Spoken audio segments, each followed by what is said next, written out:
Welcome back to the Live Boundless podcast. This episode is brought to you by Ride Clean, the simple and easy way of keeping your motorcycle or car clean.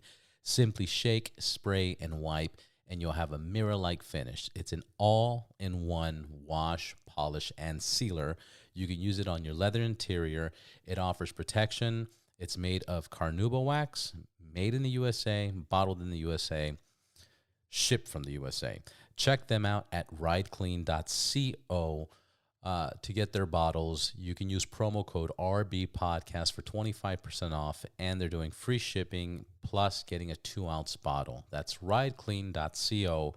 I use this stuff on everything. I use it on my glasses, my helmet, in my cars, on my motorcycles. I just took a trip to Vegas, and I stopped 3 times. Each time just pulled out the bottle, sprayed wherever I had bugs.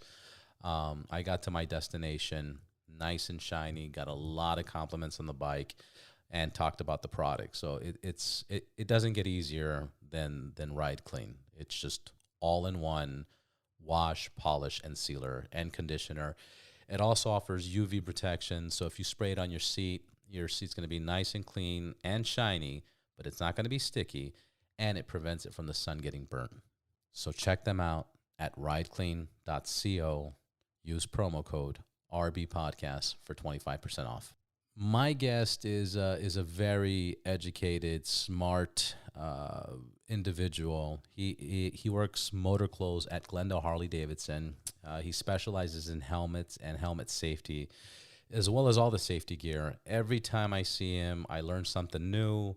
I end up buying something new because he's just so passionate and good at what he does. He works at Glenday Harley, and I asked him to be on this episode because I wanted to talk about motorcycle safety and the right gear and suggestions, and talk about the technology that's coming out, as well as motorcycles and personal hobbies. So without further ado, my guest, Tommy Torris, motor clothes from Glenday Harley Davidson.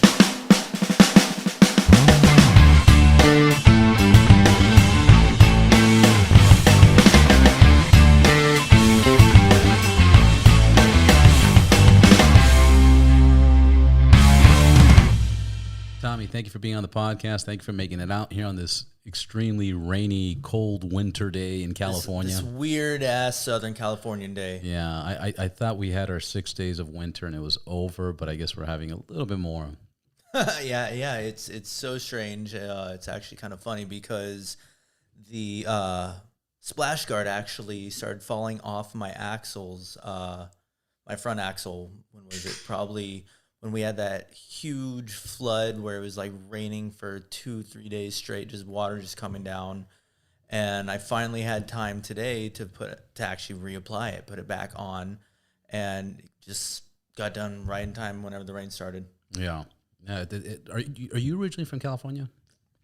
No, sir. I'm actually originally from Houston, Texas. Houston, Texas. Okay, so you get extreme weather over there. Oh, yeah.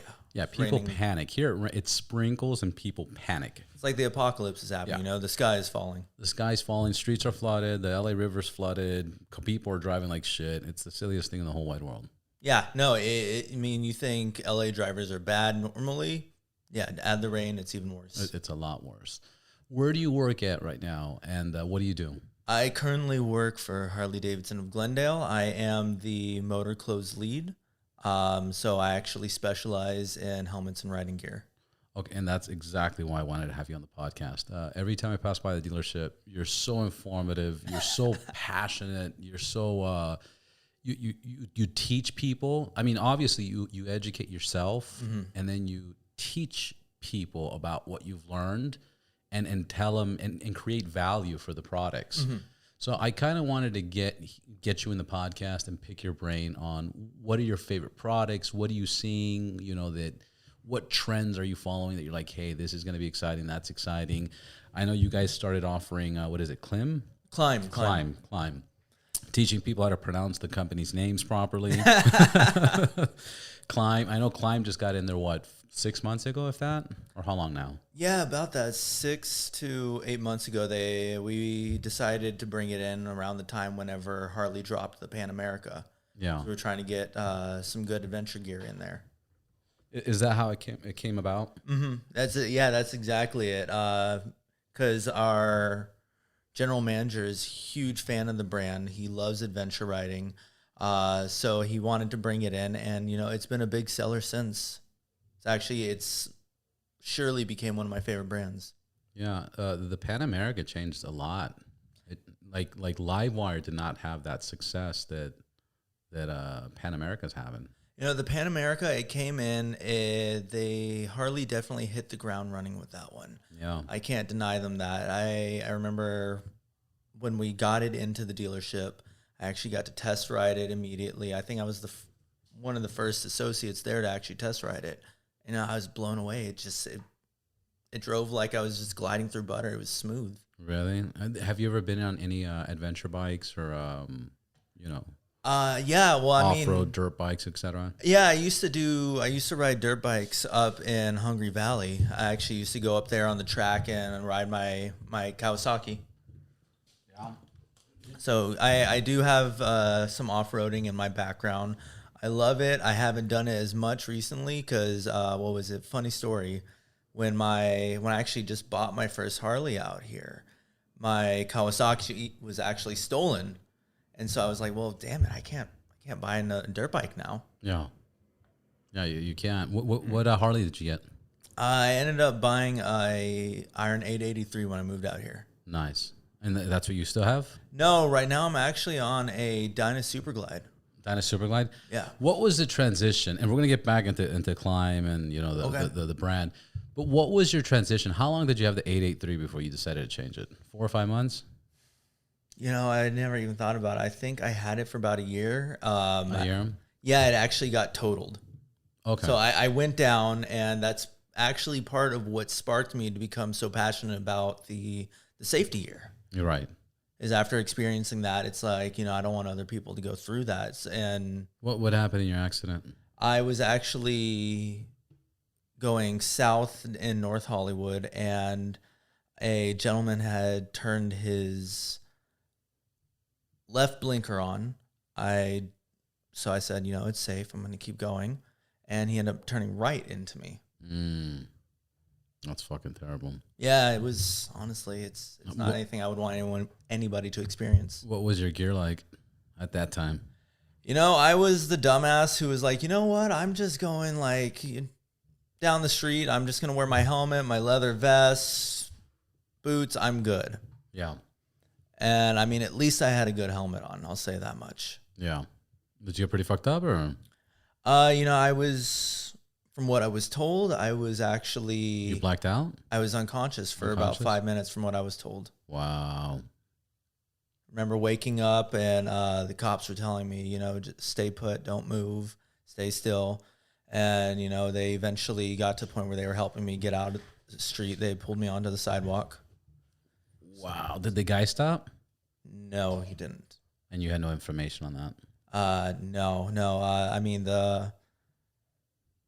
Actually, I don't even know if I should be talking about this just because the case is still open. Yeah.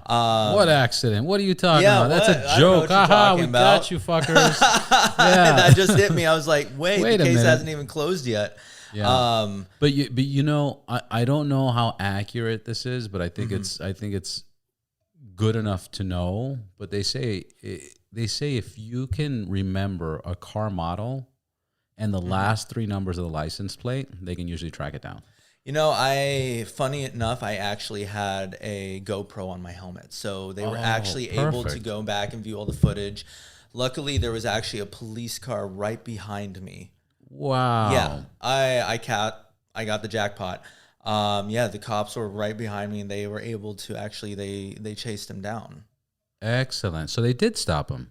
Yes. Oh, good. They caught him. Good. Oh, he didn't stop. They caught him. He didn't stop. It was what a piece of shit. What a piece of shit. When I was at Van Nuys Harley, and I was the finance manager over there, and one of our mechanics was going for a test ride. And when he went for the test ride, on the corner of Van Nuys Harley doesn't exist there anymore, but on the corner was a Home Depot. And there was a lot of the Mexican workers, the Mexicans like, hey, amigo, trabajo, whatever. So my mechanic was taking a bike that he just finished repairing out, and when he gets onto Van Nuys, somebody hits him. God damn. They just turned into him. He was an older gentleman, and he was on blood thinner, so he was bleeding insanely amounts of blood. The car took off. The Mexican guys from the Home Depot, or Salvadorians, or whoever, I'm not, the Hispanics, they ran into the Harley shop, and they're like, Roberto, come on, like, you're mechanic.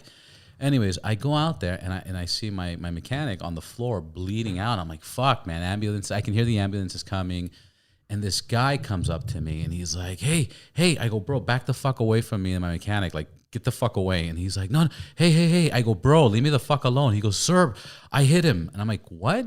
And everybody had told me that the driver took off. I go, you took off? He goes, I didn't, but I came back around. Like, I knew that was the right thing to and do. I've heard about that. Like, that's not uncommon. That's actually a thing where people, it just instinct. It's like, oh, shit, I got to go.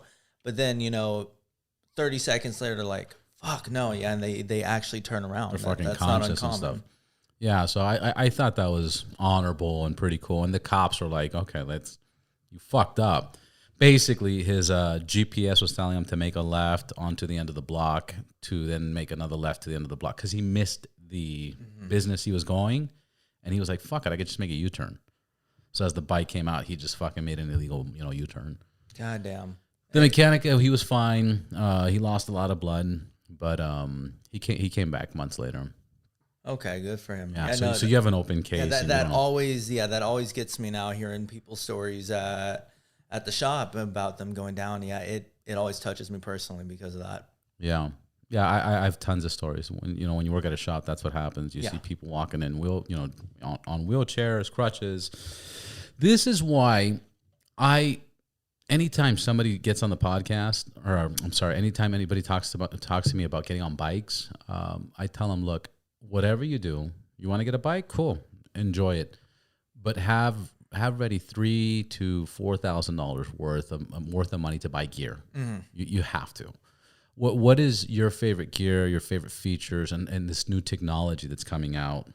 I was going to say... Because there's a lot of technology. I actually completely agree with you. Like, I always tell people, like, new riders, I was like, minimum, put about, $1,500 aside. Get yourself some good gear. Because you can break an arm, you can break a leg. But if you break your head, that's game over. Yeah. And so there's a lot of... Well, not only to that, but one more thing I want to make, I make very clear to everybody is motorcycles are fun. I ride a lot, but a motorcycle, if you crash at 2 miles an hour, you're going to hurt your fucking ankle if you don't have the right shoes, boots. You're going to hurt your wrist. You're going to, you could mess up a lot at 2 miles an hour. No, you can. But, especially, the heavier bikes, the big Harleys. Yeah, you get hit wrong, you fall off. Yeah, you can definitely break an ankle. Yeah, easy. I was going to say, there's one thing that I'm super passionate about is actually going to be, helmets. And that's because my experience. And, there's a lot of questions. And one of the big ones is the safety ratings of them. And the primary ones that we do go by here in America are DOT, ECE, and SNELL. And now, what are the difference? DOT, all Americans know, Department of Transportation. Yes. But what are the other abbreviations stand for? ECE, I feel stupid, I forgot, but SNELL. That's the European Department of Transportation, right? ECE, yes, that is the European one, and it actually, I was going to say, it's one of the more bigger ones that people are looking at now instead of SNELL, surprisingly.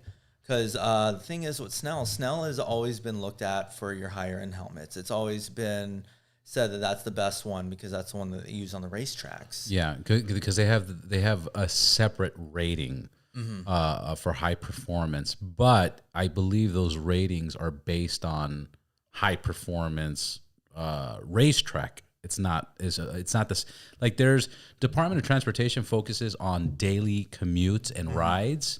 And I believe SNELL is just race performance. I believe so. I could be totally wrong. SNELL goes back to, I believe it was 1957, where they were originally started being made for race cars. Yeah. But the problem with SNELL is now they actually haven't updated their safety rating since the 70s. Oh, that's not good. And yeah, that's the problem with that is that their materials out now like carbon fiber helmets. Those are huge now. Everybody wants them because they're lightweight. Super lightweight. But back in the 70s, they didn't have carbon fiber.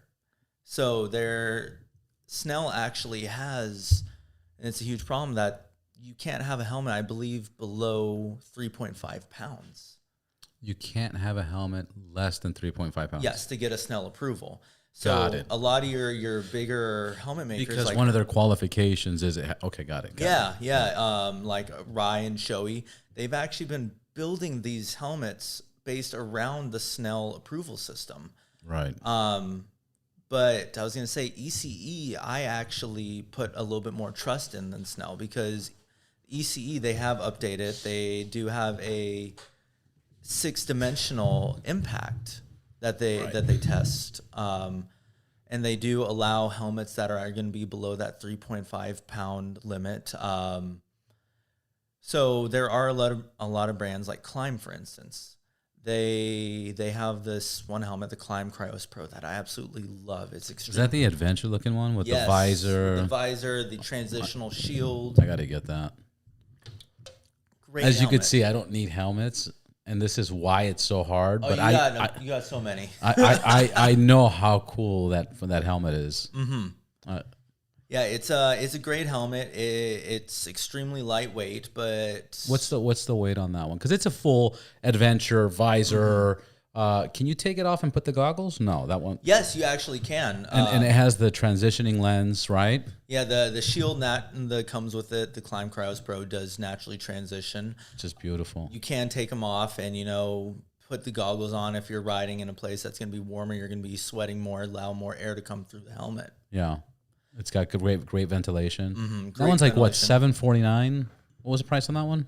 It's $700. That's such a good price. Plus tax. And it's one of those things that, I always tell people, don't skimp on your lid. Not at all. No, don't ever. Because, like I said, that's probably the most valuable thing on you. Yeah. As cheesy as that sounds, it's like, obviously, the audience would understand that, hopefully, but there are surprisingly, a lot of guys, stupid people that just don't think about they that. put the little, not even DOT approved fucking helmets. They put straight out plastics. There's a lot of states. I think Florida, if you have insurance, you don't need to wear a helmet. If you don't have insurance, you have to wear a helmet. Really? Yeah. That's crazy. I didn't know that. Oh yeah, it's fucking insane. And part of that is because of the humidity. It's just when it gets hot and the humidity gets so crazy, it's impossible to wear a helmet. Sticky.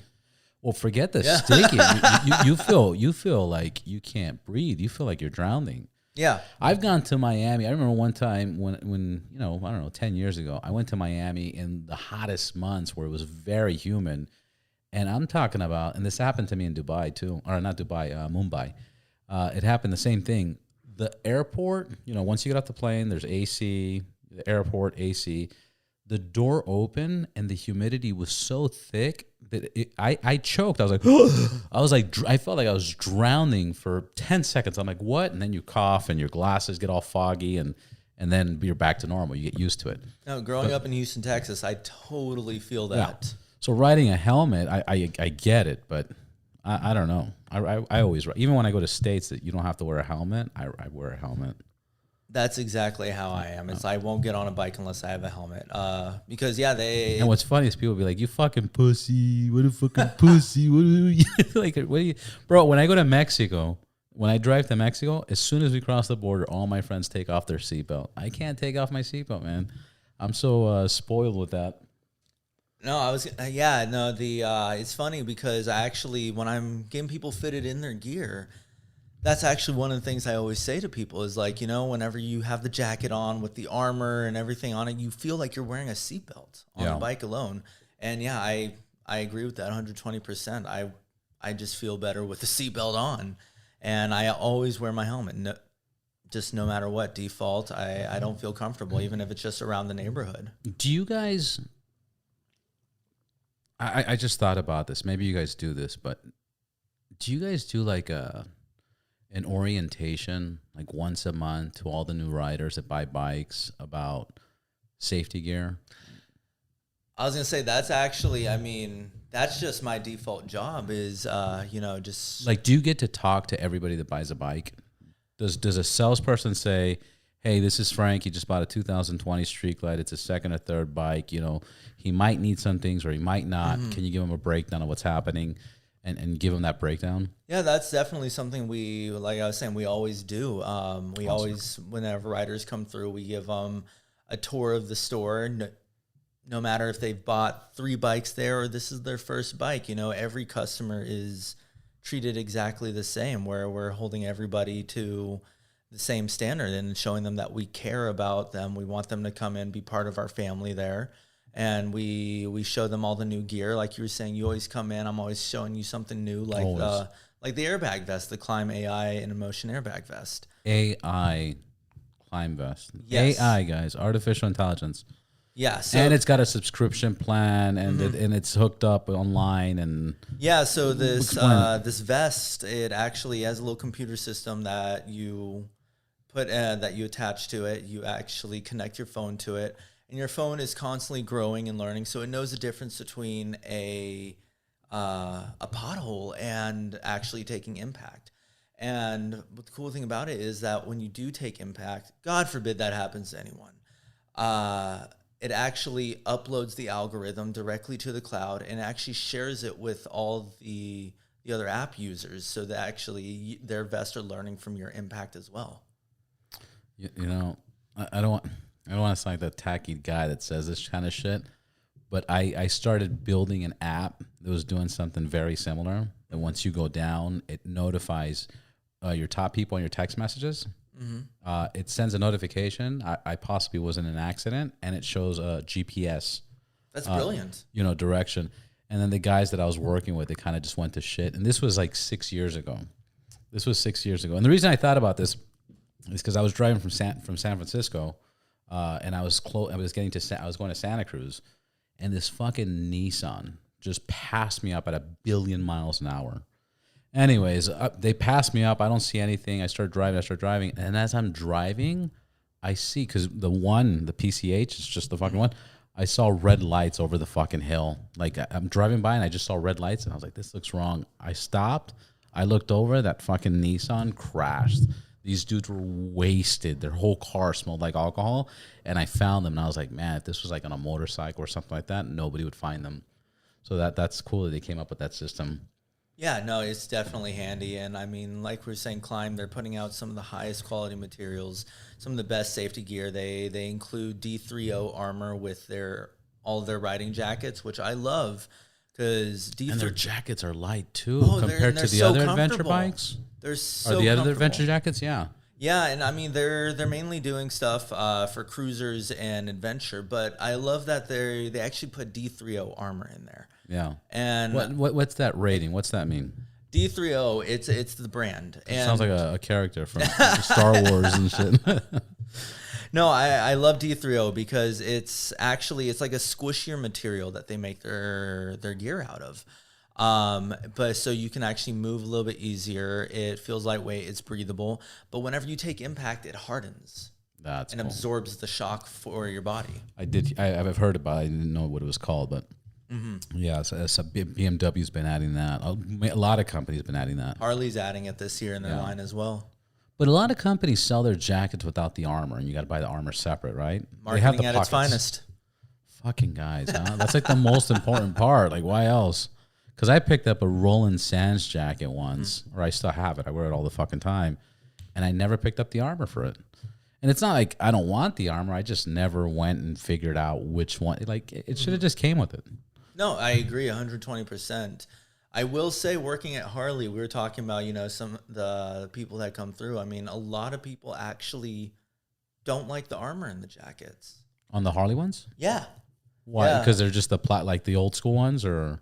Yeah, no, I mean, you get some of the old school guys in there that they don't like armor, and then some people, we get some of the younger riders that they just don't want the armor in there.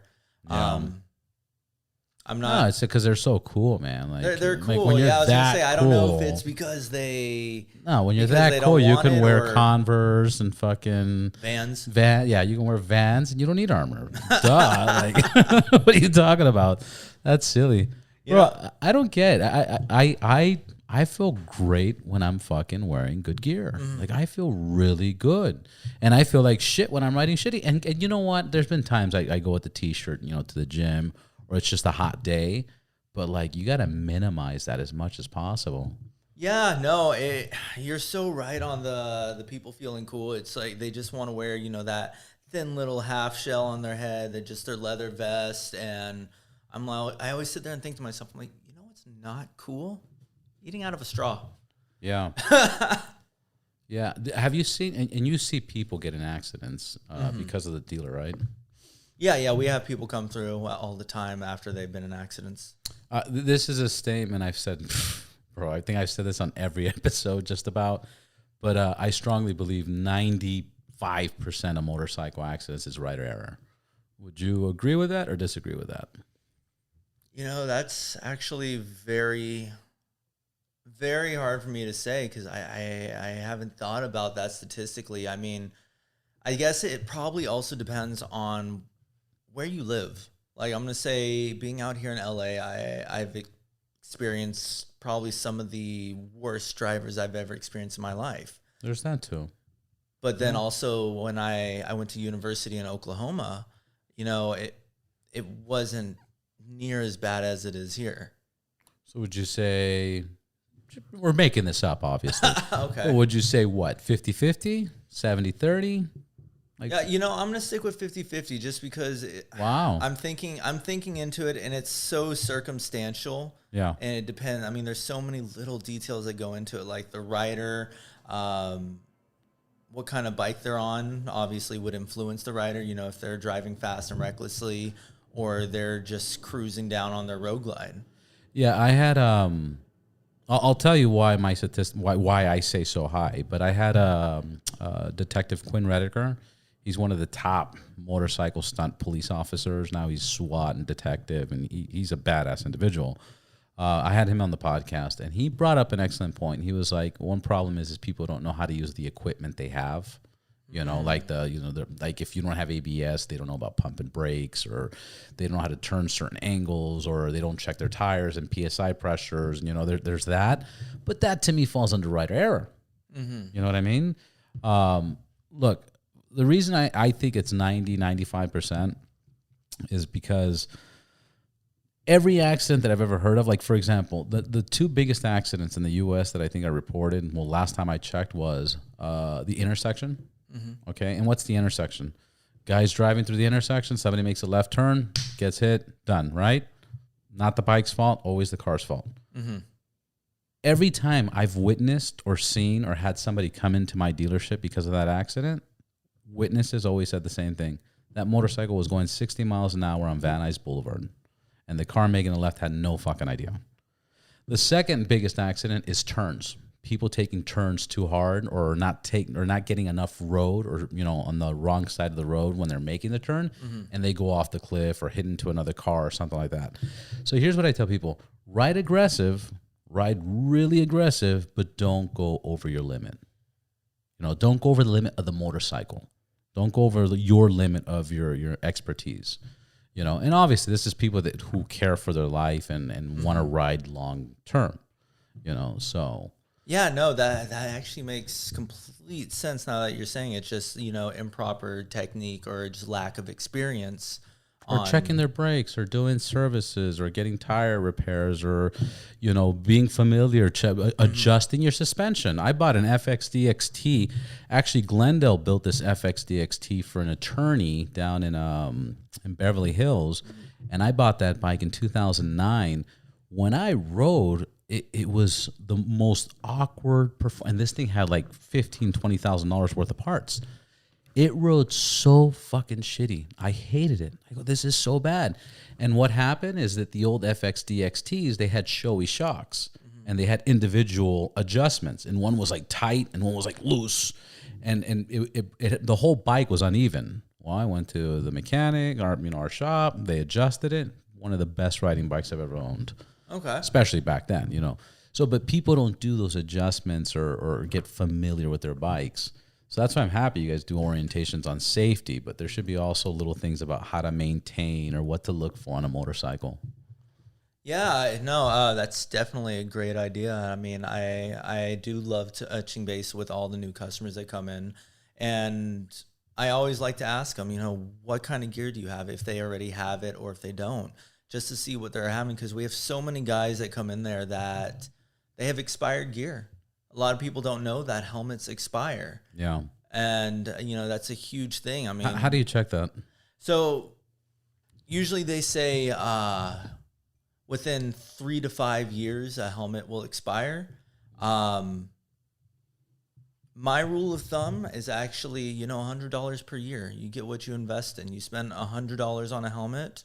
That's a good way to put it. You know, you spend $700, 7 years. Because, I mean, you spend all that money on a Shoei and a Rai. I mean, you're not going to want it to just expire in a year. Right. I mean, a lot of people don't know either that, you know, a helmet should be replaced once you go down or once it drops. Why? I know the answer to this, but why is it so important that if a helmet drops, it should be replaced? So the EPS liner that's in there, the polystyrene liner, actually, whenever it takes a hit in its spot, it actually compresses right there and absorbs that impact. Yeah. So once it's compressed in that spot, it's not going to absorb the impact anymore in that spot. Got it. And what's this this MIPS? Every helmet has MIPS now. You know, like MIPS, MIPS. Yeah, MIPS. Is it just a cool little sticker, yellow sticker that says MIPS, or is MIPS something? Well, it is a cool yellow sticker, but it definitely is handy. So the MIPS is an extra liner that's going inside the helmet, and it actually rotates the impact. Yeah. So that way on your it's head. Not, yeah, it's not all in one spot on your, like say you get hit on your, you know, around your frontal lobe. It'll spin the impact so that way like deflect the impact to the rest of your head. It spreads it out more, so that way it's not just taking one direct spot. Yeah. All in that one area. So smart. Yeah, I saw their whole video of why they do it. It's so fucking smart.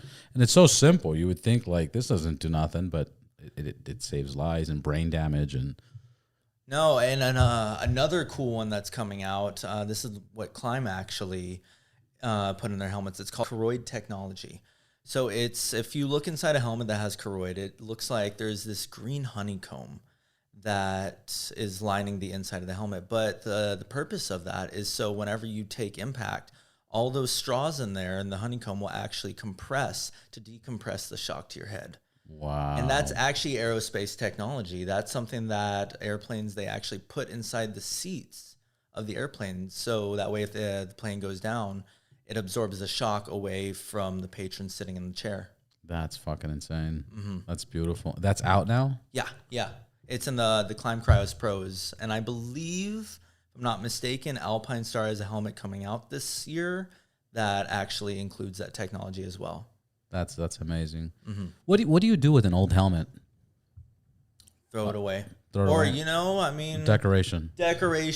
Yeah. You know, it's a trophy. You've earned your mark. You've rode for X amount of years with that helmet. You have experiences. You know, you may just want to hold it on for the memories. Blow it up on YouTube. Yeah, something. Crash test. But that's probably the best bet. Just throw it away. Yeah, no, we have people come through all the time, and we throw away their old helmets for them. They'll buy a new helmet and be like, yeah, we'll take it. We'll throw it in the trash for them. So there's no recycling or anything like that? Not that I'm aware of. Business, I'm telling you. We could do something there. Yeah. No, you can't read. Is there a safe way of buying a used helmet? I go to the dealership. It's $600. Money's tight. I say, you know what? I don't want to do it. Go on Craigslist. Some guy says, new in box. Is there a safe way to inspect or something to look for, a sticker, anything? I mean, a used helmet, I see them up for sale all the time on, like, say, Facebook Market or Craigslist. I never recommend getting a used helmet. Ever. Even if they say it's been sitting in the box, you know, we never use it. We just bought it and never use it. I never recommend it just because you don't know firsthand what that helmet's been through. Even if they have the receipt and... I mean, even if they have the receipt, I mean, you don't know. I mean, they could say they have a picture in the back of the warehouse they broke into and stole it. Look, I stole it, brand new, never touched. Still not worth it. I'm kidding about that. By the way. Watch that happen tonight. Like, what? This guy fucking premeditated. I don't know what you're talking about. What are you? But yeah, so in no situation you would recommend a used helmet. No, I never recommend it. I would see them all you the time say, now. and I'm not trying to convince anybody, I'm just having a casual conversation. Would you say, I mean, this is so dumb, but fuck it, a used helmet's better than no helmet? I mean, that's a damn good question. And, you know, my answer still is just go buy a fucking new helmet. Get a new helmet. Would you go far enough to say that if you can't afford a helmet, don't ride a bike?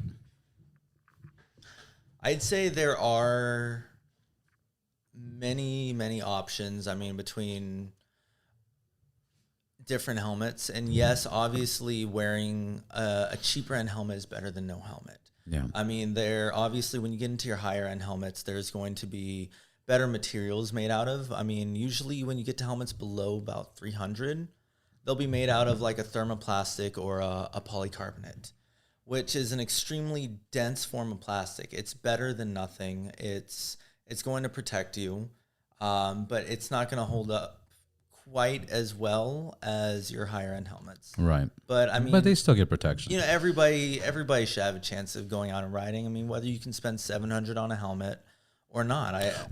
You know, all bullshit aside, I'm asking these questions just because I want to pick your brain. But all bullshit aside, you can buy a decent helmet for $100, $150. You don't have to get into that $700 category. No, you don't. That's exactly what I'm saying. Yeah. Don't buy used helmets. Just don't buy used helmets. Don't buy used helmets. No, never. I don't ever advise that. But yeah, always, you know, just try to get something that's new. I mean, whether it's, you know, $100 G-Max, or, you know, you're getting a 350 HJC, or you're going all the way up to like Schubert for $700-800. Yeah.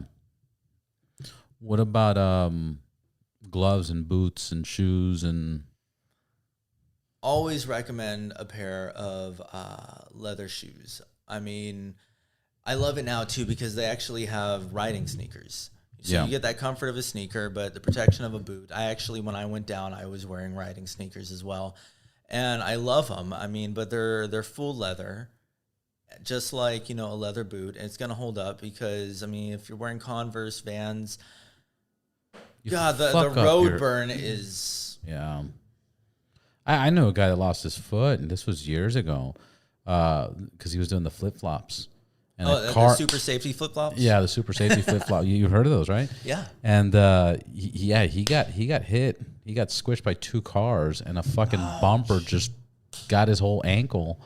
And I'm pretty sure he would have been a lot better if he was wearing some fucking boots. For those who can't see me, I'm cringing right now. Very, very bad. Very bad. Yeah, that's awful. And I always advise leather boots. I mean, when it comes to gloves, one thing that, I mean, obviously leather's gonna be the best, but they do have mesh gloves, textile gloves that are going to hold up. But I always advise having a leather palm specifically. A leather palm? A leather palm on the glove, just because. First thing most people do when they get hit is they're gonna reach their arm out there and try and catch themselves. You don't want to get road rash on the palm of your hand. Yeah. I mean, granted, you don't want road rash anywhere, but, you know, especially, you know, if you're injured, you want to be able to at least grab things. You don't want skin missing from that hand.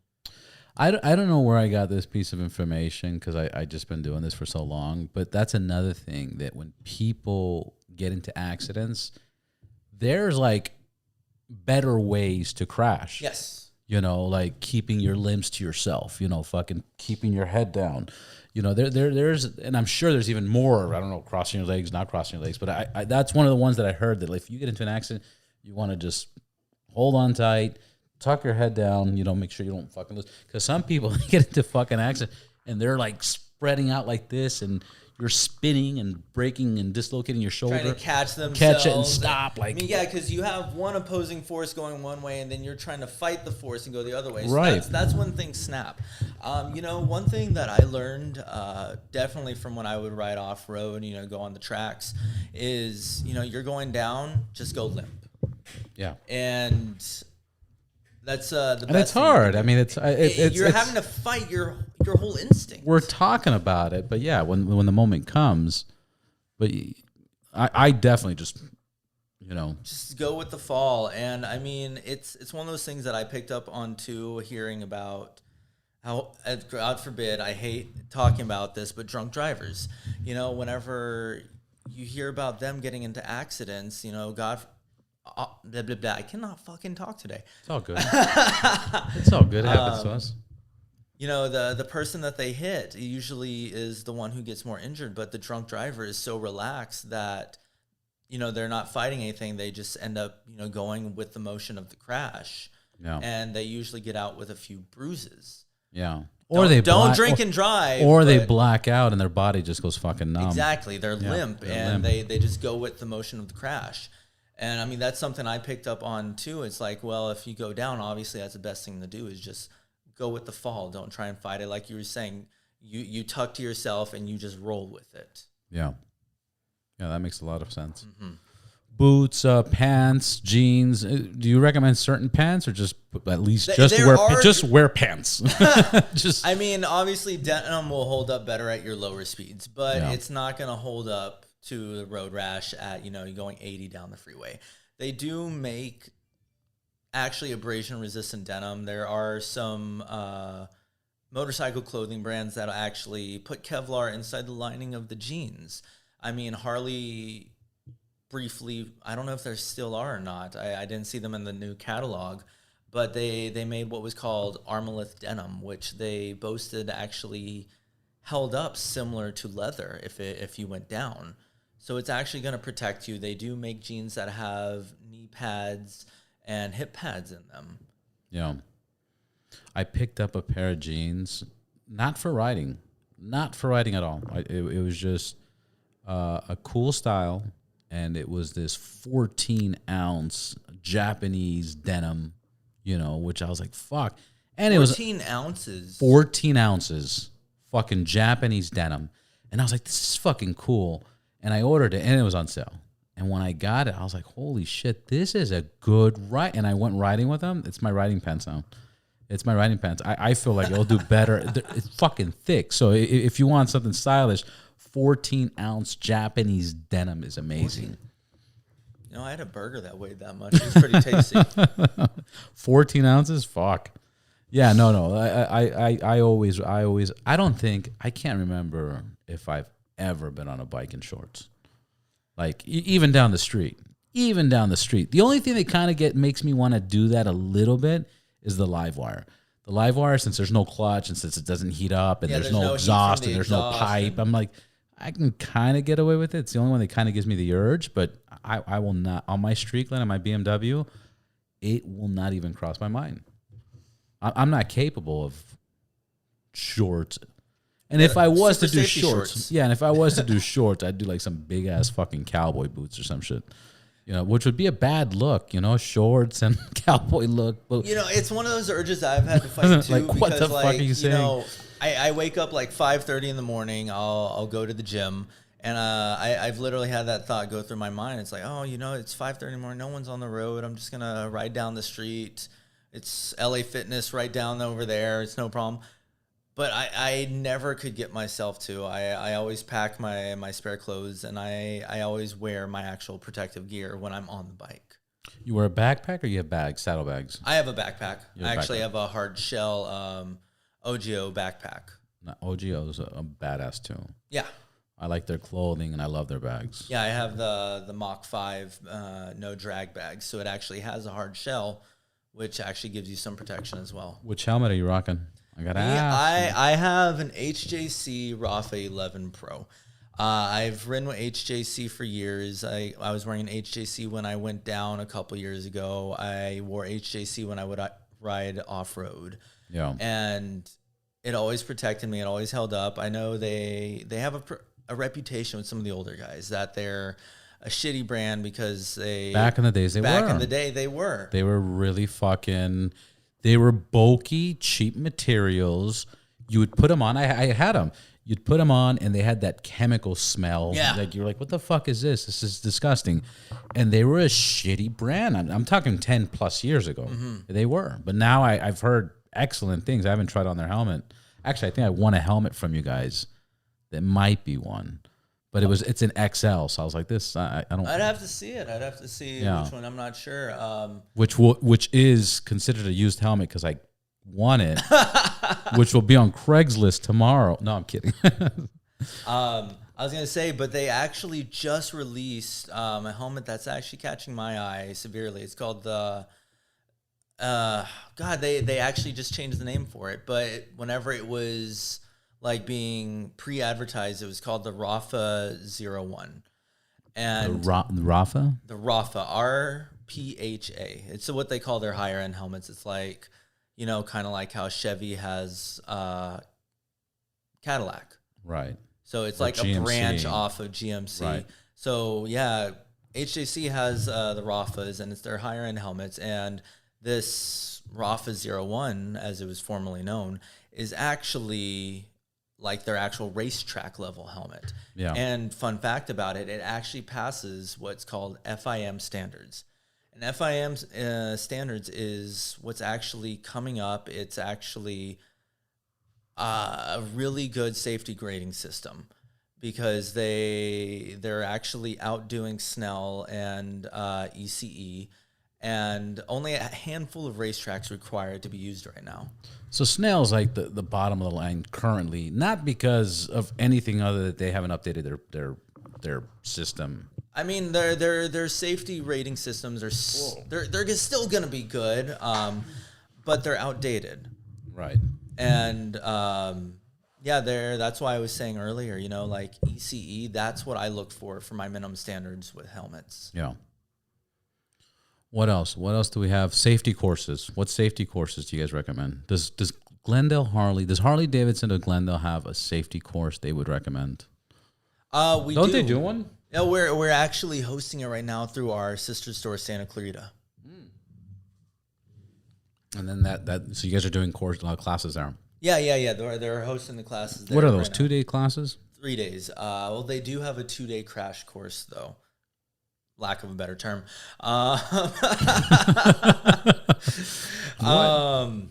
So yeah, it's a 3-day course. I mean, the first day is just gonna all be textbook. It's gonna be over Zoom.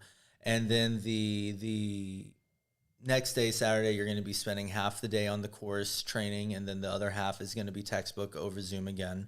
And then the next day, you're actually going to be doing all your testing.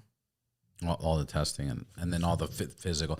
Do you guys provide the bikes, or you got to get your own bike? They do provide the bikes, and you know it's a lot of fun. I took the course years back. You know, you're just out there on the range, you're riding around, you're learning actual proper technique, which is something you had mentioned as well earlier. Yeah. About having, you know, that proper technique, braking at the right velocity, knowing how much to speed up, how much to do everything that you need to do. You got, again, ride aggressive, but don't go over your limit. And to know not what that means is you need to know. Everything you're saying. Yeah, it's always about keeping an open mind, knowing that you can always learn. You know, yeah, you've been riding for 5 years, but there may have been techniques that you didn't learn. And I know people who've been riding for 20 years take those safety courses, and they're like, "Fuck, I never knew." Yeah, I never knew. Yeah, the other problem is people say they ride 5 years, but let's cut the bullshit. You know, 1,000 miles a year. In 5 years, 5,000 miles is not riding. No, no. At that point, yeah, it's just like it's just an occasional thing. Nobody does that. Everybody does that. Everybody. It's ridiculous. Yeah, no, and so it's always good. And like you said, I've met people who came into the store and they were like, "Yeah, I didn't know that. I took the course," or they've been riding for 20 plus years and they're like, "You know what? I should do it." They just know the bottom of their heart that they should learn these proper techniques. Or the other issue that you kind of touched on is you have the old school people that don't want to upgrade. You know, like when ABS came out in 2008, I believe, all the old school people were like, fuck that. Like, I know how to pump my brakes. I know how to, maneuver my back end and, do this. ABS sucks. It's unreliable. I'm like, what are you saying? Like, ABS is amazing. It's fucking amazing. It's super amazing. I didn't realize how cool ABS was until every car I had ABS. And then a friend of mine, he had a 1967 El Camino. And I was driving the El Camino, and on the 134, like no traffic, and all of a sudden traffic, and I pushed the brakes. I was fishtailing everywhere on that freeway. I didn't crash, but I'm surprised I didn't crash. And I was like, this is what ABS prevents: is locking up tires and losing your front end or your back end. And then you get into a motorcycle. If you were to lock up your front end or your back end, you're done. Yeah, but that's the other thing. People don't get used to the technology or the traction control or the ABS or these features. But you know what? I want to blame the dealerships because they don't educate people enough on these new features. I bought my Street Glide. My Street Glide's in 2020, and there was an option that was like $700, and I was like, "What's this option?" They're like, "Oh, it's like some kind of brake assist, and that's it." And I was like, "Oh, I don't want that shit." ABS is awesome. No. But this was a different system. This was like a brake assist and a traction something, and I was like, "I don't want it." I get my BMW a month later, and I was like, "What's this? $700-800?" And they're like, "Oh, it's this." And I was like, "You know what? I don't want it." They're like, "No, it's hill stop." And I go, "What's hill stop?" If you're on a hill, you squeeze your brakes, let go, and the bike maintains there until you. I was like, "That's awesome." And what's this? Oh, this is the traction control. I look at my paperwork for the Street Glide. That was the same option. I would have got it if I knew it was that, but it wasn't explained to me that it was that. So I do believe, dealerships should have, like, and you guys do it, and you do it, and this is why you're here, because every time I go visit you, it's like, "Robert, look at this," and I'm like, "Tommy, I'm good." No, you got to check it out. Spend more money. Yeah, I say I don't need to spend, but you break it down. I'm like, okay, I get it, and I understand it. So I think it's very important. And you know what? I can't just blame the dealerships. It's your responsibility as the viewers or the riders to also get your fucking education. And look for it and ask questions and find out, what's the best technique or what's the best bike for riding in Los Angeles or in the mountains, etc. Yeah, no, I mean, that's definitely true. Always keep an open mind, and that's something that I believe genuinely about everything in life. Honestly, it's kind of like what you were saying. It's how you were talking about, instead of ride boundless, it's live boundless. Right. Don't limit yourself to what you can. I mean, yeah, the Evo engine back in the day, that was a great engine by Harley. But, I mean, I'm not going to sit here and say that it's better than the new Milwaukee 8. Right. Because, I mean, and then Harley just came out with the new Revolution Max engine that's actually on the Pan America and the new Sportster S, which Right. I'm dying to try out. I want to ride that Sportster S so badly. So they're bringing out the Sportster S, which I saw is amazing. But I think it's the first sports I've ever seen that I'm like, okay, this is kind of cool. And then there's a new, what is it, Fat Boy or a new Fat Bob that's coming out? I'm not sure about the Fat Bob. I mean, I've heard rumors. I heard a rumor. I'm talking about rumor. Yeah, I've heard rumors about a touring lowrider S. I've heard a rumor about a performance road glide. So I mean, I can't confirm any of these rumors. I wish I knew the actual answer because it's killing me. I'm dying inside. Did they release the new CVOs? Not yet. No, not yet. Because I think that's the way I want to go next. And you totally should. I mean, they got the 117 engine. They got it. It makes so much sense, and I think it's like a $7,000 price difference, and you're gonna spend that, upgrading a non-CVO, and not have ever the value of a CVO. I mean, plus the value on them just holds up. Oh, for sure. Because they are limited in numbers. Yeah, and it's it's done. Yeah, It's done. it's all customized for No, you. this is my last Street Glide that I bought, and I'm 10 grand in it, and it doesn't even look like I put 10 grand in it. You know, like on accessories. So you start looking like, you know, it costs this much, tax and license, shipping, setup fee, freight, alarm, Vivid Black, you know, these fees. And then it's like, I got to do the pipes, I got to do the suspension, the front, the back, the bars, interfering, change this, change that, change the crash bars or engine guards, whatever you want to call it. Like it adds up. I think it's a no-brainer to go CVO. I think I'm going to go CVO. I just can't. I'm think waiting. you've already decided. Yeah. Oh, 100%. 100%. I don't know why you're asking me to even convince though, have you seen the BMW R18 with the fairing? I have not seen one in person. No. Yeah, I just took one of those out for a spin. The look of it, it's pretty sexy. It looks like a Street Glide. It doesn't feel like a Street Glide. The bars are awkwardly fucked up, but so is the Street Glide. Like, that's the first thing. First thing I tell people to change on the Street Glide is suspension, bars, then your pipe, minimum. You know, in that order, But I think that BMW, the only thing you need to do is just change, you know, those bars. But they copied the Street Glide. They're doing advertising and marketing like a Harley Davidson, so that does kind of bother me. It's like, why would you want to look so much like Harley Davidson? Don't copy them. Be unique. They're trying to pull in a crowd. Yeah, they're trying to pull in a crowd. They did that whole, like, you know, desert ride, you know, on the BMW. Everybody's wearing chaps and leathers, and it's like, dude, don't stop. Like, I did not like that. That did bother me, but it's a good looking bike. I think I think they need to make 2 or 3 before it's exact. I felt certain vibrating, you know, where there shouldn't be vibrating. Like my feet were getting numb because the pegs were vibrating. I was like, this is not good. You know, and I only went like on a 15-minute ride, but it looks sexy. I'll say it's a new territory for BMW, producing a actual Harley style cruiser. Yeah, they added I don't know what it's called, but tracking cruise control, tracking adjustment cruise control. So you put on your cruise control. If the car in front of you starts braking. No, now that you're explaining that, yeah, I did hear about that as well. So it actually knows how much of a distance to keep. And you can adjust it. You can adjust it 10 to 20 feet. I think it maxes out like at 40 feet or something like that. And it will automatically, you know. So if you're on your phone while riding, you know, it gives you a heads up. But they're not Harley. No, they're Harley, and that's right. No, it's a clean design. What about my favorite gear from Harley Davidson, which I just picked up a jacket from you, I think, last year, but the FXRG. Mm-hmm. FXRG, right? FXRG, yeah. Yeah, their helmets, because they were doing a carbon fiber helmet. I had a carbon fiber helmet FXRG years ago.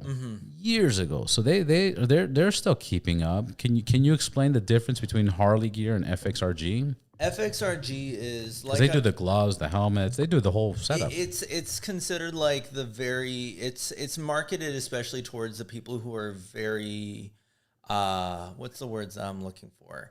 Like, they love features.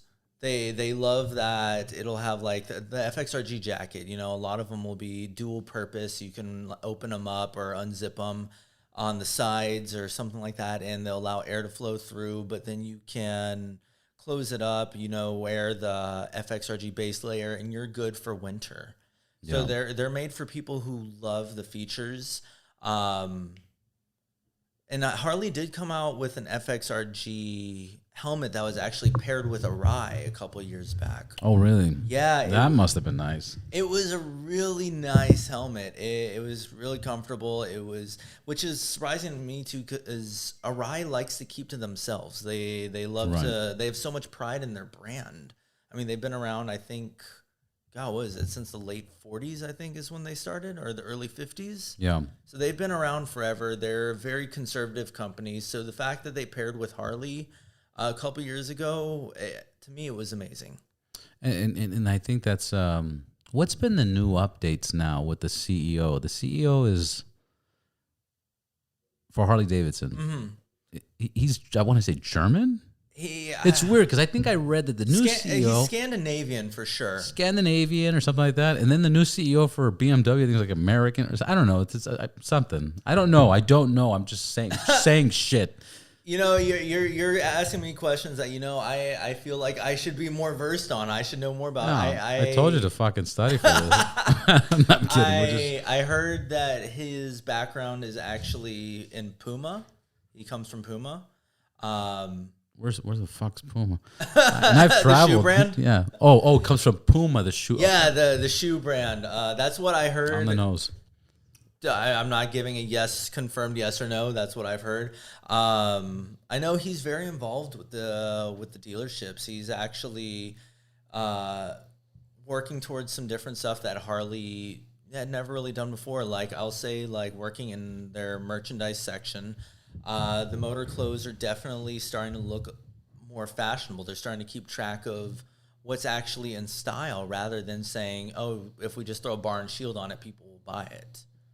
Yeah, I hated that. That's one of my that's my turn off. Nobody else's. Mm-hmm. The Harley Davidson down the sleeve, the bar and shield, the HD, that branding. And it's funny because for a few years they had a whole kit of nice clothes with minimal, like just a bar and shield on the buttons.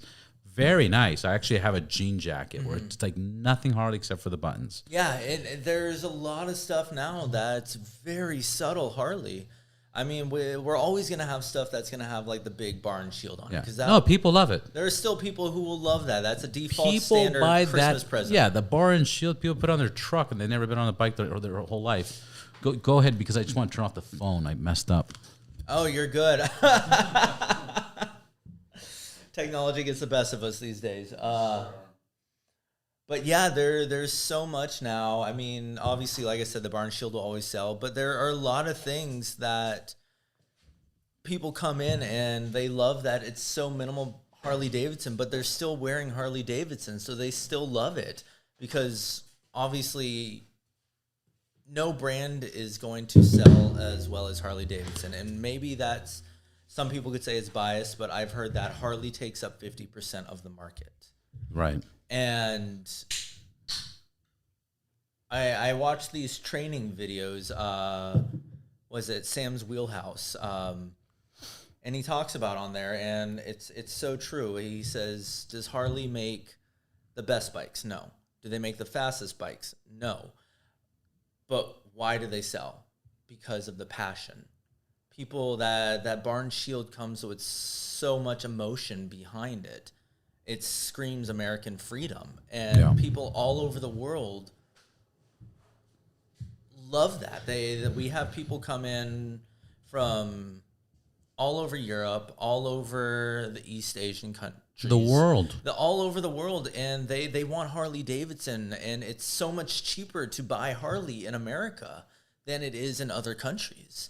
So, like, I remember I had a guy come in, and he literally pulled, he was from the Philippines, and he pulled, like, 3 stacks of T-shirts, and was just like, I will buy all of these. Yeah. We have people coming in for the Harley leather jackets, and like I said, because it's just so much cheaper to buy Harley in America. And it's, it's crazy about that? What's up? That fucking, you got Filipino people buying shirts or Chinese people buying shirts. Love them all. But the shirts are made in Philippines and made in China. You're like, wait a minute. Like, how the fuck does this, like, I don't know. Because I've witnessed that so many times. I'm like, you're Filipino? And I'm like, looking at the shirt and I'm like, made in the Philippines. Like, you're buying it in America. Right. And we get, oh my God, that's probably one of the biggest complaints we get. Is people coming in and complaining to us that the Harley shirts aren't made in America or the jacket isn't made in America. I'm like, bro, I just sell this stuff. Yeah. And nothing is. But nothing is. Like what people don't understand is companies, just an example. Mm-hmm. Companies like Nike. Nike doesn't make shirts or shorts or shoes. They don't make any of that. Nike is an advertisement marketing company. They get a designer, they'll design one shirt, they'll design certain shorts, they'll design certain shoes. They don't own their own manufacturing. They outsource everything. So they're making it. Hey, make it like this. And what Nike does is they're an advertisement agency. They make commercials. They make inspiration. They make the brand pop. And what you're buying is into the brand. But nothing's being made here. Period. Yeah. No. Which is normal too, because what people need to understand, trust me, I'm all about made in America, like half my or more than half my shit, my brand, right? But Ride Clean, made in America, podcast recorded in America, everything. This is liquid, bottled, everything in America. I'm for it, but the thing is that people need to understand is this is a world economy. We all work together. If America does shitty, the world does shitty, and if America does great, the world does great. That's just very simple. It's nothing else. So it's normal. I just think it's funny that you see a Filipino buying a shirt made in the Filipino in America. Yeah, it's one of those things now living, in I guess what you would call a post-industrial society where everything's about commercialism and consumerism, where unfortunately, we have to look at it and say, it's not necessarily us that's selling the Harley gear. It's our fault that isn't made in America. It's like you were saying, a lot of the. Excuse me. You're all good. It's the fact that that the amount of money spent making the stuff would completely change if it was made in America. Oh, 100%. Yeah, and it's not just the cost of labor, but it's like insurance and PTO and the rents and the taxes. Like a shirt, $40 or $50 Harley Davidson T-shirt would now cost you $140, $160. And the other problem is people don't want to pay that. No. People complain now, I bet you, that the shirts are expensive. They do. They do. But obviously it's also one of those things. It's like I was saying, the Barn Shield, it comes with a passion behind it. Right. You don't go into Gucci or Louis Vuitton and expect to buy something for $10 there. Right. And that's how Harley is. Harley's in demand. And this is just food for thought. With the high-end brands, I kind of got annoyed with them because I like them. I don't mind wearing some nice shoes or name brand this or blah, blah, blah. It doesn't matter what it is. But the reason I got annoyed is it's not that fucking exclusive. Like, you got a Louis Vuitton store everywhere. Doesn't matter where you go in the world. There's like I told you, in Mumbai, on where the slum neighborhoods, like a block away, 2 blocks away, there's a mall and there's a Louis Vuitton store. In Paris, in France, in LA, there's a bunch of them. So it's not that exclusive. No. My point is, Harley Davidson clothing is more exclusive than a Louis Vuitton bag. Think about that. Because how many Harley Davidson stores do you have in the United States? Isn't it like less than 700? I want to say 740 or something last I heard. Maybe there's a little bit more. I'd say that sounds about right. Yeah, so there's only 740, Harley Davidson dealers in the U.S. I guarantee you there's a lot more, Dior's or, other stores. Or they're probably in between that. I wish I had a Jamie. Jamie, look that up. Look that up. See how many things. But anyways, Harley Davidson's more exclusive than Louis Vuitton. Yeah, it goes back to that passion, and this is not a paid sponsorship by anybody. This is my own. Actually, it's a paid sponsorship by Ride Clean. Check them out at rideclean.co. Rideclean.co. It's about how it makes people feel. Because Harley Davidson, obviously, it goes back over 100 years now, but especially a lot of times it's associated, with the harder, grungier crowd. Everybody wants to feel like they're in the Sons of Anarchy or something like that. And so I was just at a casino this weekend, and there was this old dude, drinking beer and fucking wearing a Sons of Anarchy sweater, hoodie, with the, like looking like the patch and stuff. And I'm like, this is so funny. Like, you don't ride. And he thinks he's so, anyways. But it makes them feel confident. It gives them the confidence. Oh, for sure. And that's marketing at its best. And it goes back to like we were saying about like, Dior or Louis Vuitton, the people the way people feel having that brand on them. They feel as if people are looking at them, Yeah, or giving them the attention that they want. yeah. No, I agree with that. Yeah, I got a buddy of mine. He loves Dior, and he'll just sit there and talk about a fucking T-shirt, for an hour. Oh man, in Italy and blah blah blah blah. I mean, hey, I'm guilty. I wear Dior cologne. Yeah, yeah. But Harley Davidson does represent that. Even I have my first Harley Davidson T-shirt, which is like over 20-something years old, on a dealership that doesn't even exist anymore. I have my Mexico Harley Davidson T-shirt, my Mumbai. I do buy just. Yeah, you've been all over the world. Just to have it.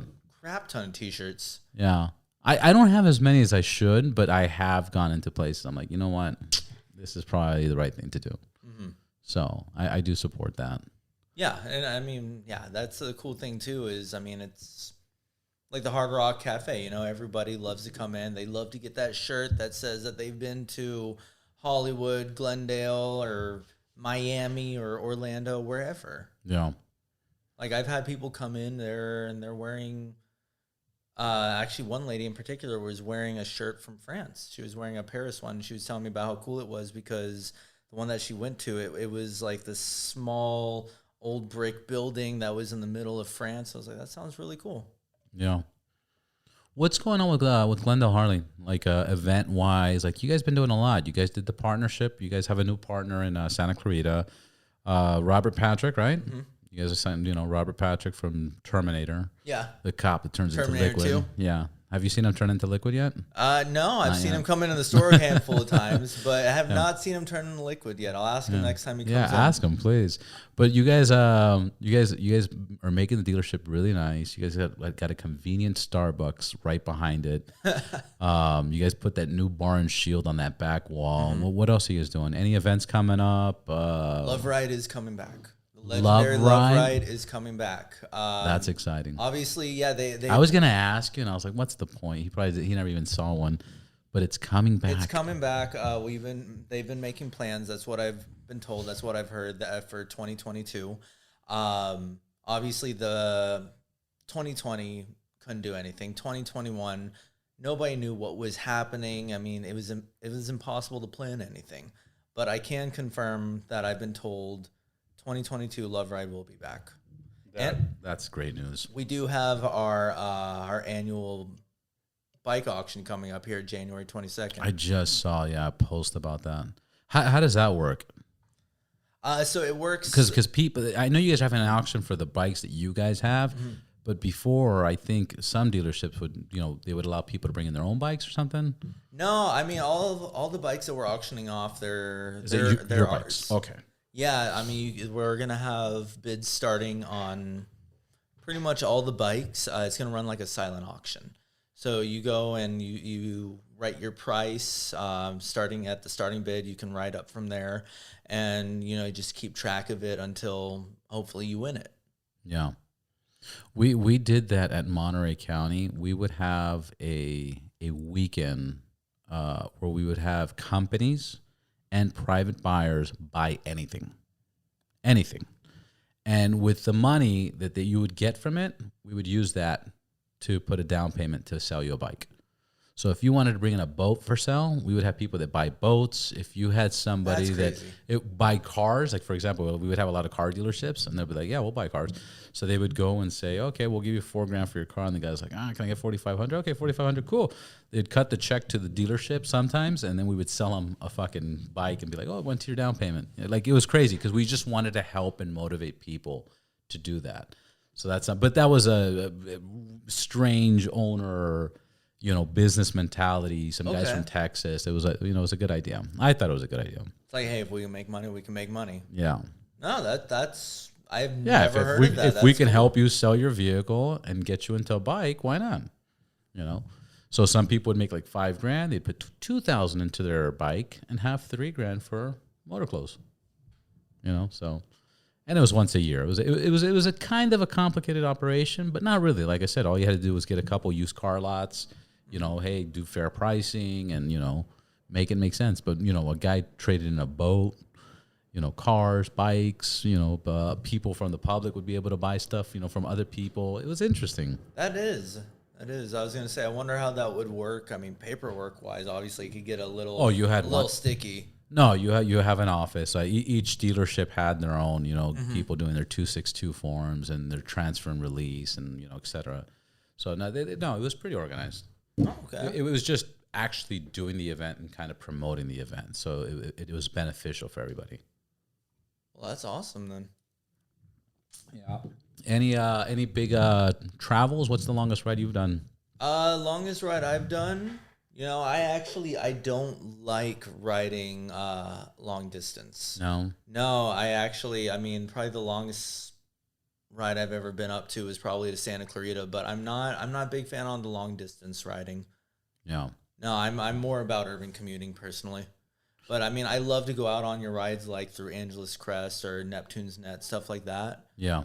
Yeah, the California, the Los Angeles typical thing. I have this thing where I love to split lanes. No, like you don't understand. Like I love to split lanes. Like the back of my BMW is like fucking this wide. I've said this many times on the podcast. I've said it many times to people. I will split lanes and beat anybody, just about anybody. I'm very confident I will kick your ass. But when it comes to straightaways, like if it's just straight and there's no cars and I can speed as fast as I want, I don't like doing that. It's so weird. No, it's like a game to you. Oh, it's a fucking I'm like it's a game to me. It's a technical game that I love. It's a game to me. So what's the highest speed that you'll split at? 70, 80. Damn. 70, 80 on the BMW. Damn. On the street light, I'm a little bit lower on that. I feel pathetic because like the highest I'll do for splitting lanes is like 30 miles per hour. Nobody I've ever rode with can keep up with me. I literally will tune it down like 70%. No exaggeration. No, and I don't care what they'll be on a street light. I'm sorry, they'll be like on a Dyna, a Sportster, whatever the case is. You're not keeping up with me. Nobody I've ever ridden with. There's actually one time this guy in a Dyna was flying, but this was in San Francisco, and he was flying. We were going from San Francisco to San Jose, and this guy just passed me like, and my bags did limit me a little bit. I was like, oh shit, like this fucking guy. But any other bike in LA, I've never seen it. I would say for me, it depends on what streets I am, like what freeway. Like there's some parts of the 5 where it feels too narrow to me. I'll do it all day, all day, like no fucking problem. And then the BMW, I get a little crazier because when I'm going through downtown and like Huntington Park, I got a couple friends that have businesses out there. There's just so many trucks. Like semi trucks there because that's just an industrial center. I go on the sidewalk, train track, like it's so fucking crazy. I'll pass by a cop and the cop's stuck in traffic. I'm like, what do you do? Catch me? It's impossible. It's crazy, but it's experience. It's experience. Mm-hmm. But yeah, I would consider myself a technical writer. I was having this conversation with my friend Mark. He's like, yeah, you're a technical writer, and I'm all about that. Even one time I was in Angeles Crest, and I was riding with these other guys, and then these other guys were joining the other guys, and I'm ripping through, and this one guy was on my ass. And I really believe that guy actually could have passed me up, but he didn't because he kind of like we're friends of the friends. So I'm just going to do whatever you do. Mm-hmm. So I was ripping it, and he was ripping it on a road glide. And I was like, dude, this guy can take me. And actually later he's like, I was going to pass you up, but I thought you were like the lead of the pack, so I didn't want to pass you up. And I was like, and he was on me. Like he was on, like it was me, then it was him on my ass, and then nobody for like a minute or two. Anyways, once we got to the straightaway on the 2, I don't care to speed. I don't care. So I just let off the gas. And all of a sudden, he was like, and I'm like, all right, go ahead. I don't give a fuck. Then a couple times I've seen people get pulled over because that's where the cops are at. Mm. But I don't care. I don't. When it comes to straightaways, I don't want to speed just to speed. That's too easy. It's too easy. I don't care for it.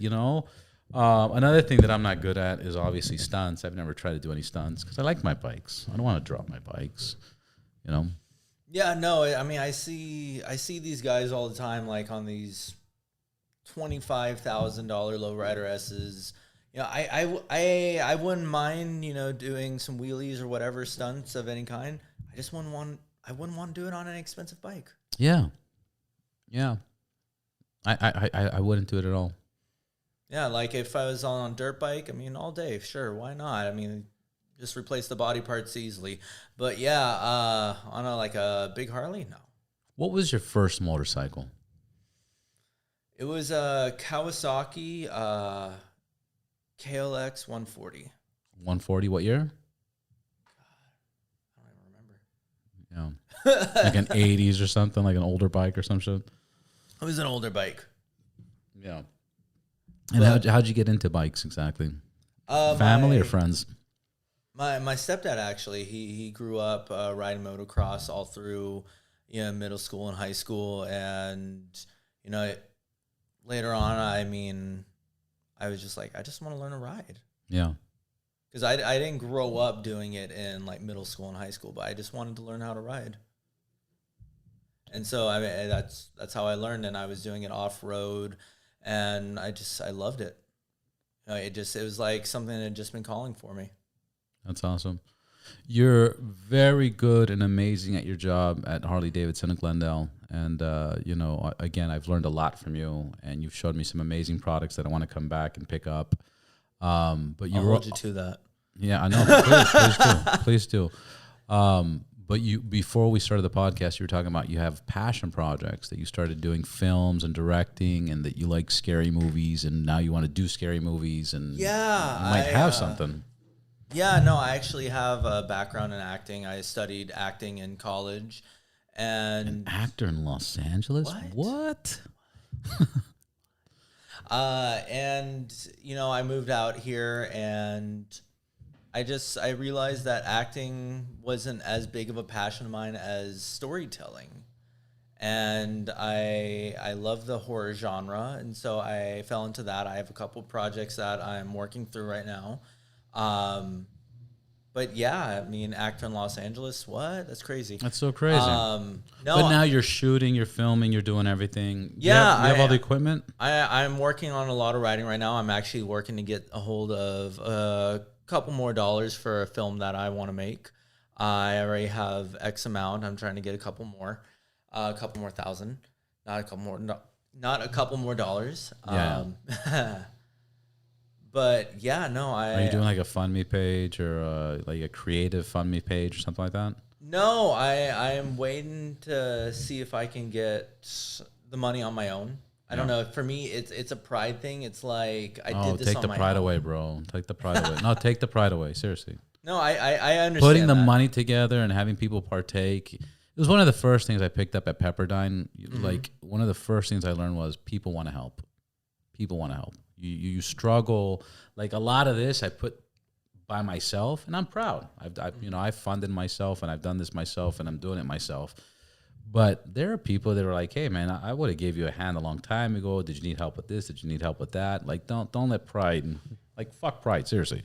You know, that's kind of stubborn. If somebody can fund you or get you even extra funding, that's rewarding too, because then people believe in you.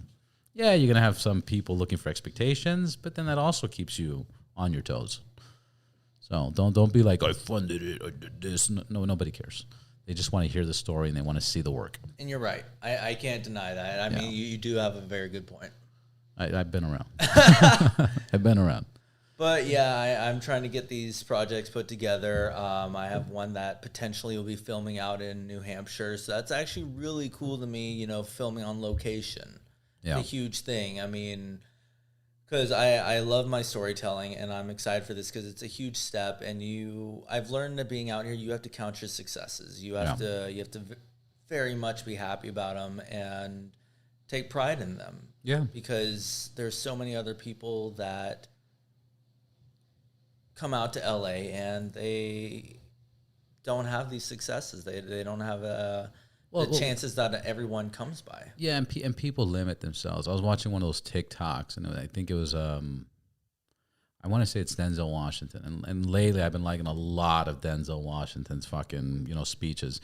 He's fucking amazing actor. He's an amazing actor, but his speeches are fucking insane. And he had this one speech that he was giving out to a university, and he says, "Imagine you're in your bed dying, you're 60, 70 years old, and the ghost, your creative writing ghost, is right in front of you, and your wannabe passionate actor ghost is right in front of you, and the movie and the book and the motorcycle you wanted to ride and the travel trip you wanted to do and the things you wanted to say are all standing by you, and they're saying, hey, you were in charge to represent us and you didn't, and now we're going to die here in this bed because of you. Nobody will ever get to know us." Obviously he said it more creative, but chilling. It was like, it was really chilling. That's chilling. And it's like, you represent, all these characters inside of you, and you are responsible to bring them out. And if you don't, you're killing your ghost or your whatever you want to. I'll look it up and post it up, but it was very strong. It was very strong. That's haunting. Oh, it's Talk very about horror. That's well, exactly. There you go. There we go. There you go. That's another fucking way if you can put that into. Mm-hmm. Another one that's kind of like that. It's not as haunting, but it is. Actually, in a sense, it's even more haunting. But Eddie Murphy had something like that where he says, when he was filming the new Coming to America, he made a little skit where he goes, let's say you live 100 years, 0 to 100. That's 100 summers that you get. So you only get 100 summers, I only get 100 summers. That's if we live 100. The first 15 to 20 don't really count because you're a kid, so you can't really take advantage of it. And the last 20 to 40 don't count because you can't really do much. Now, take away how old you are. That means you only, realistically, we got about maybe 20 summers, 30 summers to really explore and live left in this life. And again, he says it more faster and easier, but that's the fucking point, This just got deep. God damn. Fuck. So buy your safety gear and live your summers? I don't know. Exactly. Ride every summer. It's riding season. Where can we find you? Where can we find you on your social media? Or do you want to share that? It's up to you. I don't have social media because we're talking about living This and is doing so all crazy. that. And during the pandemic, the presidential election and all that stuff was going on. I was like, I'm tired of hearing about this. We're living it day to day. Yeah. I don't want to be reminded of it when I'm sitting on the couch in the shelter of my own home. I'm gonna tell you that's an excellent point that you brought up. One thing, if there's one thing I notice when I travel to other countries, is as soon as I leave America, there's no news.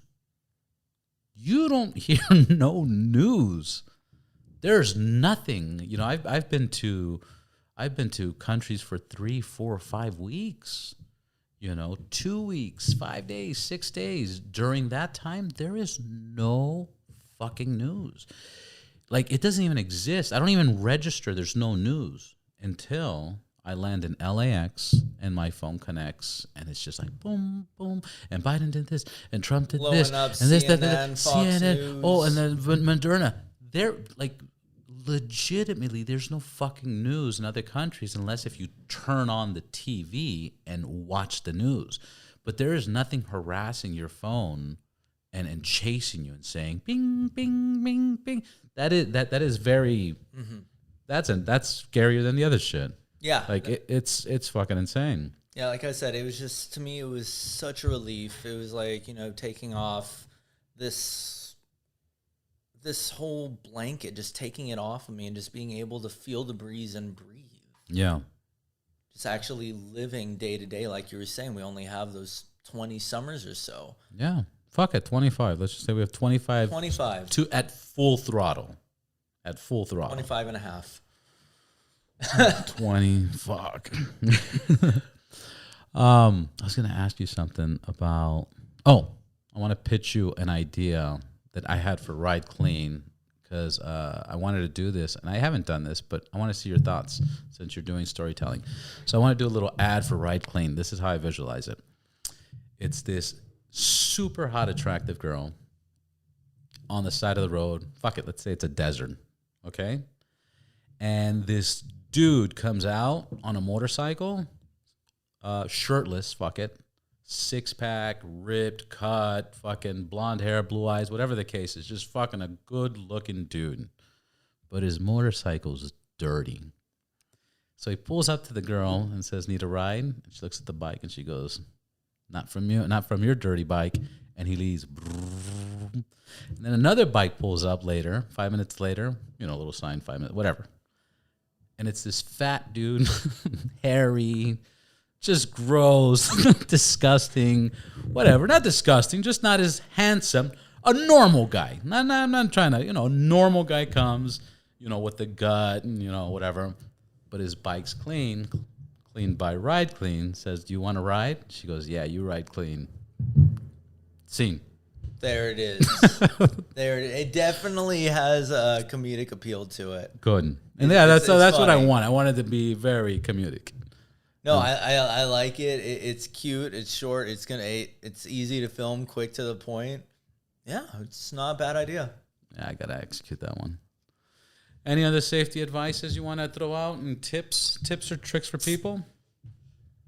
Like I said, just never be afraid to invest in that helmet. Just because, we were talking about that earlier about the price differences. Do you guys do a layaway program? We do offer a firm now at our dealership, actually. What do you mean? Oh, a firm? A firm, yeah. So you can actually pay for it in installments. Cool. But I was going to say, whenever it comes to buying those helmets, don't think of it as like a hefty chunk for just that moment, because you're investing in something that's potentially going to last you a couple years. Yeah. It's going to last you a few years. So think of it as like I said, that $100 per year. I do like that. And after 7 years, it's paid off. Exactly. After 7 years. And the more you ride, the more benefit. And God forbid you ever actually have to use it. You're not going to say, "Damn it, I shouldn't have spent that extra $400 on a helmet." Yeah. Another question that I want to ask for myself: what's a good solution that when I'm riding somewhere, when I get to my destination, keeping my helmet safe?